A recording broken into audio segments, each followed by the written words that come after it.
Hello everybody, welcome back. Today as well we have got you another video. In this video I'll show you how you can simply go ahead and reach board 5 in Monopoly Go.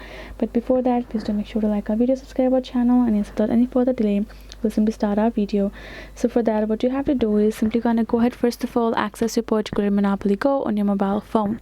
Right now you can see we do have this right here in this.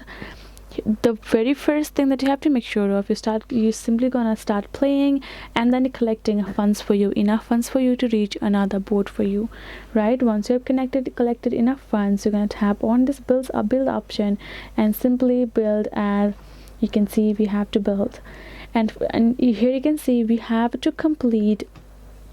just have completed 5 of the buildings within the three as it requires here in this London. Once we have completed the 30 of them, we will be able to upgrade to the next board. So we're simply gonna go and build as much as it requires. Now we can see we do not have enough fund for that. It asks for us to buy. For that we do not need to purchase. If you do not want to invest your money on it, simply gonna go back, cross this out, and simply start playing here is Monopoly Go and collect enough funds for you to start building. Once you have completed the building here in London, you will be able to upgrade to another board of yours. Likewise, once you start upgrading more and more, you will be able to reach the particular 5th board which you would like to reach. So that is simply the method for you to do so. Hope this video was helpful to you all. Thank you so much for watching, and yes, I'll see you guys in our next video.